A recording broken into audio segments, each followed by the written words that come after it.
แห่กับตึกเองลูกชายกับบะหมี่พวกกับบะหมี่ก็หาเอง อ้าว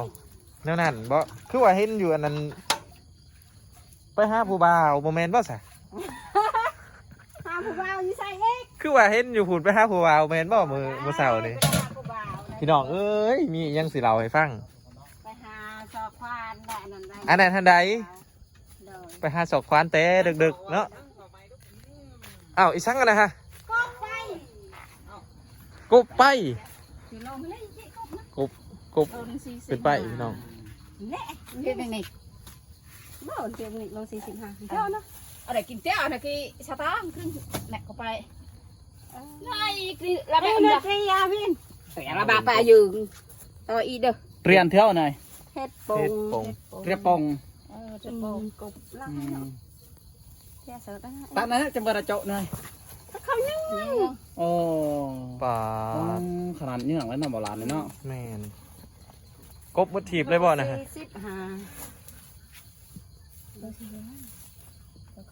แม่จะกิน กบ บ่ ได้นี่กบเยืองว่ากบไทยเบ็ดกบเยือง กบเนี่ยเนาะ เปื่อยเอาเคยระบายตา โอ้ยกบเนาะ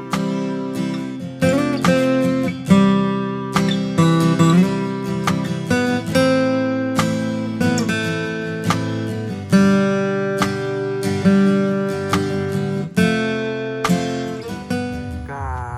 สวัสดีและสบายดีพอแม่FC ทุกฐานเนาะยินดีต้อนรับทุกท่านเข้าสู่ช่องเบาลาน้อยคือเก่านะทุกคนเนาะมื้อนี้เบาลาน้อยก็ได้มาอัปเดตครอบครัวของแม่ลูกเนาะแล้วก็มาเบิ่งเพื่อนเพิ่นเนาะพาพ่อแม่พี่น้องมาเบิ่งเพื่อนเพิ่นป้าพี่น้องสร้างเพิ่นเฮ็ดไวขนาดเนาะโอ้สิได้หลายเติบได้หลายเปอร์เซ็นต์แล้วได้พี่น้องอ๋อตกมื้อนี้เฮาก็มาแต่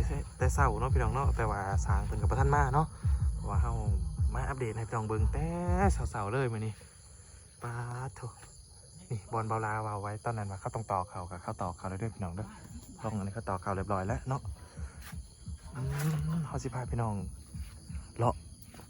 ให้ทัวเพื่อนเพื่อนก่อนเนาะเขาจังเขาไปเป่าน้ำเพิ่นแปดงามพี่น้องเฮ็ดไว้ขนาดพี่น้องสร้างเพิ่นผู้ร่างค่ากะเริ่มใส่ต้งแล้วเนาะอันนี้ไม่เซ็นพี่น้องงามนี่เนาะปลาดอกต้นนี้สร้างเป็นยังมาเพราะเป็นเวลาแต่เช้าพี่น้องมื้อนี้บ่ลากาได้มาเยี่ยมย่ามเพิ่นคือเก่าเนาะหลายมื้อหลายวันเด้เฮาบ่ได้มาหาเพิ่นเพราะว่าฝนตกพี่น้องนี่บอนสร้างเฮ็ดก็ยังเป็นไปบัดมุงเนาะเพราะว่าฝนตกและอันนี้ก็คือบ้านประตูเนาะที่ทางทีมงานบ่าวสัญญาเพิ่นสั่งบ่ลาเป็นกระสังเพื่อนอันนี้ก็เป็น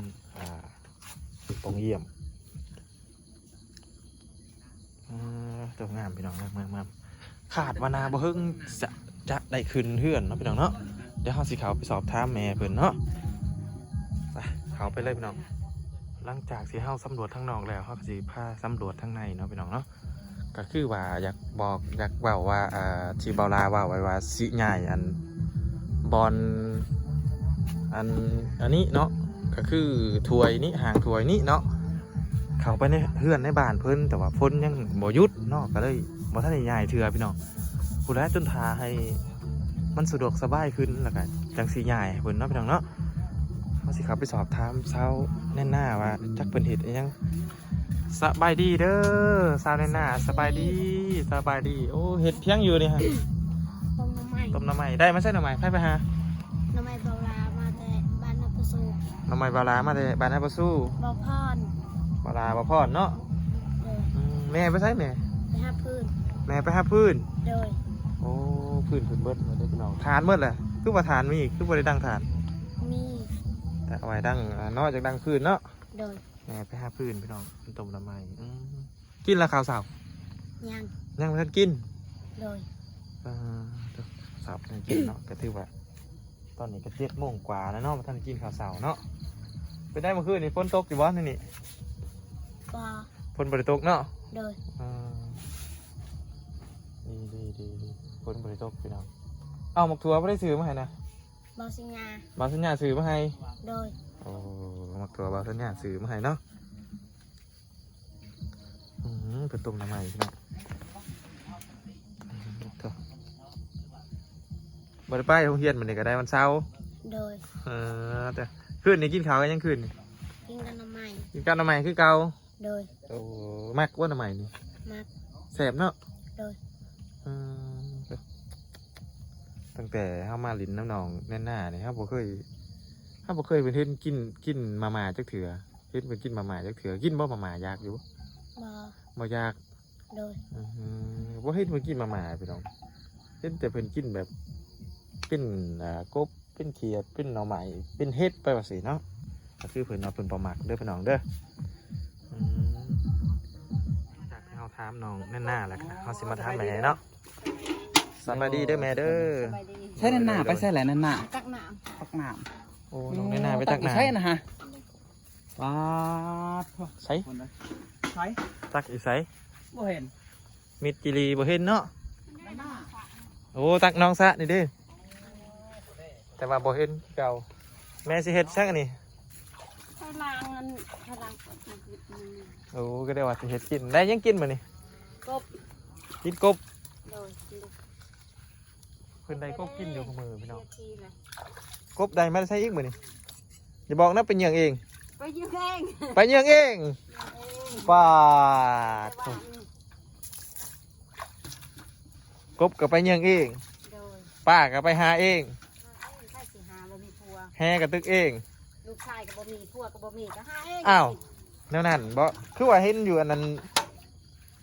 ไปหาผู้บ่าวบ่แม่นบ่ซะ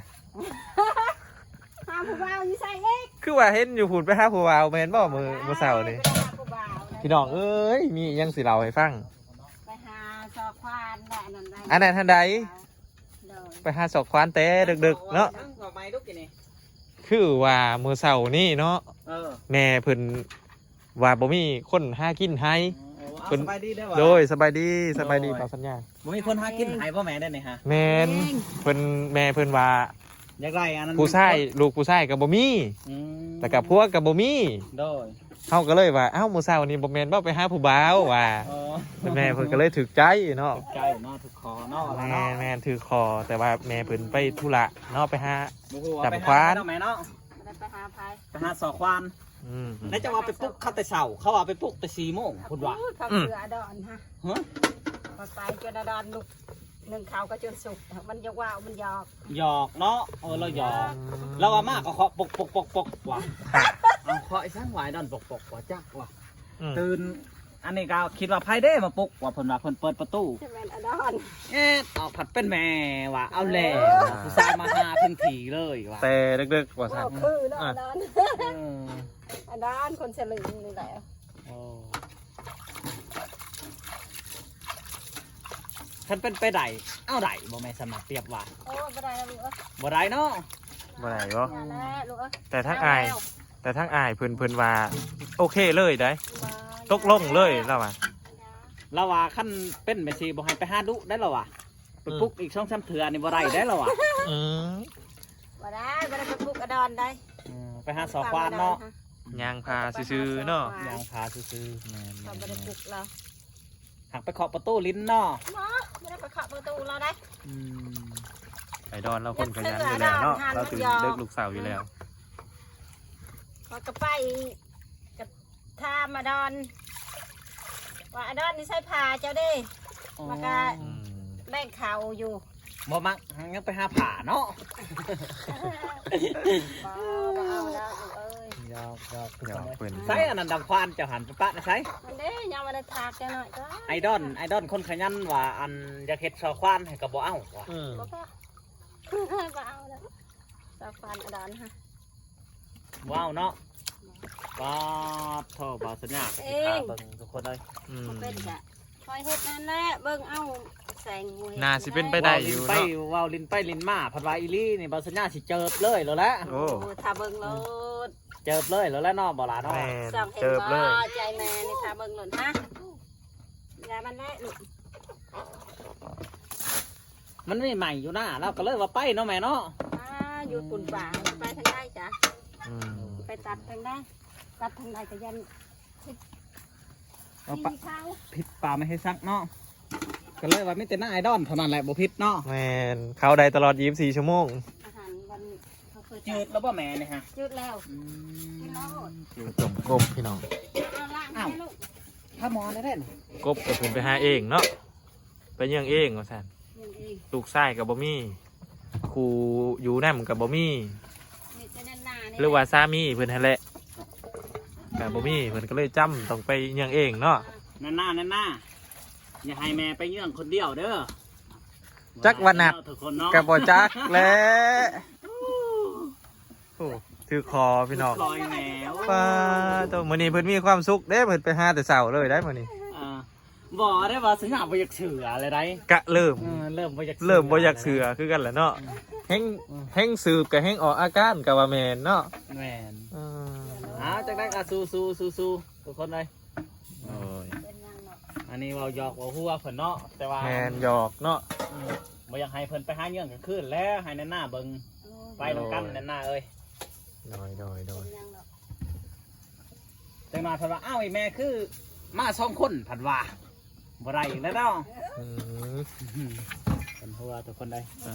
ตัว มื้อ ข้า นี้ หมอ สร้าง มี อาจ ชีวิต จะมา เนาะ เนาะแม่เนาะมื้อนี้เนาะ จังหวะเด้อ บ่เห็นเนาะมื้อนี้ก็ได้ยันว่าฝนตกเนาะ สร้างนี่เด้อ สางกับบ่เห็นพี่น้องมื้อนี้ก็เฮาก็มาอัปเดตเพื่อนเพิ่นเนาะก็ไว้เติบอยู่ได้เพิ่นเฮ็ดก็ได้มื้อนั้นเฮามายังว่าบ่ทันได้เห็นทั้งครึ่งนั่นนะอันนี้มื้อนี้เห็นแหละเนาะ เปิดลูก บ่แม่แต่เก่าเพิ่นมาบ่สำเร็จมาแล้วเนาะ จังโมงเลยนี่ 8 โมง 8:00นแล้วเด้อ มาแล้ว มื้อนี้เพิ่นบ่เห็นมาเนาะมื้อนี้เนาะจังว่าเพิ่นติดภารกิจอีหยังเล็กน้อยยันว่าน้ำเซ่หลาย แม่น กะเป็นไปได้ นั่ง เท่ลายไหน น่ะ ไปเอาอันนี้ไปนะนี่ตรงเนาะ อันนี้คือไม้แปนปูบ่เนาะแต่บ่ แล้วก็เอาอันนั้นเด้อสกอตอันนั้นสกอตอันพัดจอกอันเด้อ เขาว่ากับแม่เพิ่นว่าสิใหญ่อันหางถวยกับบ่ได้ใหญ่จักเถื่อ มันยังอันนั้นพลตกลูกเอ้ยมันเท่าอันนั้น แม่น หาเวียนมือ มาเมียนบอนนี้เนาะ มาสกอตพัดจอกแล้วก็ อืม สไลด์ อืม สไลด์ไปจักสไลด์นี่นี่นี่ อันนี้สไลด์ สกอตนุ่มๆมันเด้อพัดจอกเด้อ สิเฮ็ดเมนูอีสังวันนี้ต้มกบนี่แล้วก็สิปน แม่น ต้มแล้วก็สิปนเด้อพี่น้อง แม่น อืมกบกระหลอกนังอีกคือเก่าเนาะ ตัวหลอกนางตัวบ่หลอกนาง บ่เป็นยังเองอะลีนี่ ไปยืงเองอะลี ย่ำอีกเทื่อหนึงว่าเป็นยังเองอะลี ก็ยืงเองอะลีไป บ่ สิยืงให้ ยันว่า มีเงินซื้อ ยันว่าแบบไปสู่กันก็มี บ่ยืงเอง บ่อืมก็คือเป็นไปบ่ได้เลยเนาะอันเรื่องแบบว่า นี่ ความสัมพันธ์เนาะ ค่อยให้บ่ยานั่นนี่ค่อยอยากได้ อยากได้อะไร กิน อยากได้เกมอาโกเฮ็ดว่างไว้อยู่ในเตียงฮะ กินอันนี้แหละบ่อันนั้นกินอดอนเขาก็ส่งคืน โอ้ ไม่ใช่แห่เขาบ่ สิมาซานแฮบ่นี่ฮะ แม่นี่แห่เขาก็เขาก็ให้ โอ้ซานแฮก็เป็นอีก มาเป็นกะสิซ่านลูกเอ้ย อาโกยแล้วละเฮานี่ประมาณ2 ศอกเนาะนี่เนาะ แม่น ประมาณ ถ้ามัน 2 แหล ศ ก อก พออันนั้นอันเสือกอันนี้เบอร์เท่านั้นเองมันสิพอดี คอยว่าพอดีได้สำนี่แห่ถีได้เพราะว่าเฮายังสิไปยอมเด้ยอมแล้วมันสิ ค่อยพัด มันสิ ค่อย ยื อน ยากได้อันนี้เบอร์8บ่พอดีบ่เบอร์8 อันนี้บ่ลาน้อยบ่ฮู้ อันนี้ เด้ มัน ว่า ห เบ น่ ร์ อยมันแหลกโพดมันบ่มันเฮาตึกแกงน่ะ คอดีของแห่หน่อยเด้อแม่ อืม พายหน่อยนี่คอดีของมันก็คือหนึ่งมันสิทันป้า แม่นบ่ แมนเวลามันลงเฮาตึกลงไปนี่ มันลงไว้ มันลงไว้ แม่น แมนและกามันพกผ้าง่าย แม่น อ่า แม่น สำนีพอดีเวลาหน่อยว่าเพราะว่าเวลาเฮายอ เจ้าม กะว่าเบอร์ช่างนี่ล่ะมันล่ะ เบอร์อีช่างอันนี้ปะต้องไปถามบ่าวสัญญาเนาะ ใหญ่ดิช่างเฮ้ย นี่ทุกคน ไทยกบ แม่เพิ่นว่าพายมันอยากหน่อยเนาะแต่เบาลาว่าพอดีเพราะว่าแห่ทีนี่พายหน่อยดีเนาะเพราะว่าถ้าเกิดใส่พายใหญ่แล้วมันสินะสิทึบเนาะเพื่อเฮาไปยอมอีกจังหน่อยมันก็พายมันก็สิเขาเอื่นว่าตึงขึ้นเนาะหรือว่าใหญ่ขึ้นเนาะอ้าวอีสังกันนะฮะ กบไป กบไป สิลงมาเลยสิกบนะ กบเป็นไปพี่น้อง แน่เพียงนี่บ่เพียงนี่ลง45เท่านะ อะไรกินเตี้ยอะไรกี่ชาตั้งขึ้นแหลกเข้าไปง่ายกรีระ เอ้ บาย ย เด้ นั อก เรียนพี่ แต่ระบายไปยืงต่ออีเด้อ เรียนเที่ยวหน่อย เฮ็ดปง เรียบปง จะปงกบลักเนาะแค่เสร็จแล้ว ตอนนั้นจะมาโจหน่อย เขานึ่ง โอ้ ปลา ขนาดนี้หนังแล้วนำโบราณเลยเนาะ แม่นกบมุดถีบเลยบ่นะฮะ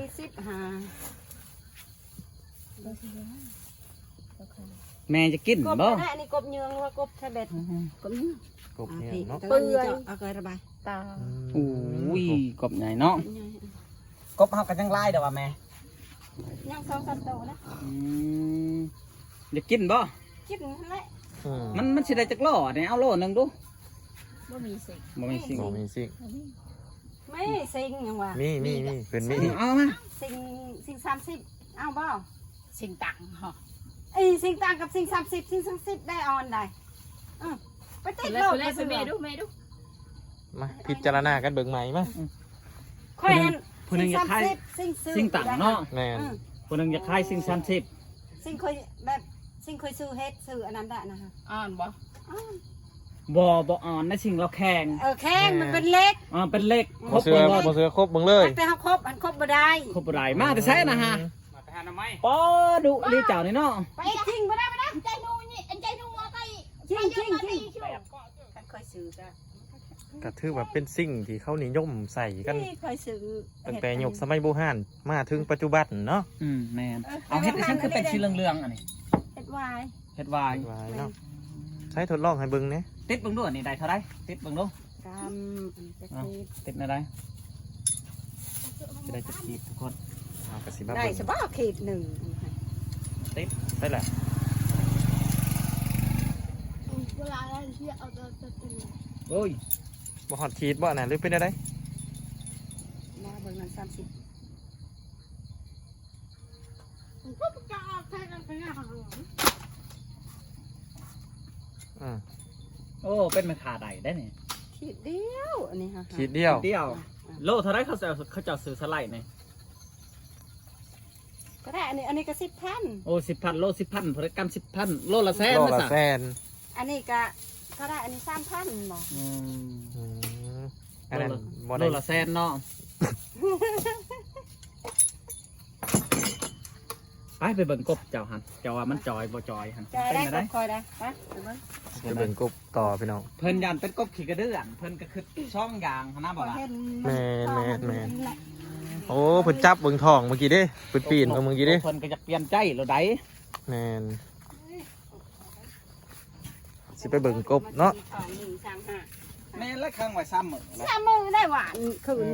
หวานนี่ค่ะ จอยเนาะ อ่ะ นี่ จอยทุก ก ค บ นเลย เฮาจับแบบมันกินบ่อิ่ม เนาะ ฉันกบใส่เบ็ดนิ้วมันปลาไหล อันนี้บ่แม่จอไปไหนมันหล่นลงไป แมน อ๋อลงไปพุ่นละ น้องแน่น่า ตัวน้องแต่งแป้งใหม่เนาะ ดีใจบ่สิได้พอไหมเลยหึบ่ดีใจ บ่ อยากได้อยู่บ่ บ่ เป็นหยังคือบ่อยากได้หึ อยากได้ อยากได้บ่หรือบ่อยากได้ ไม่อยากได้ บ่อยากได้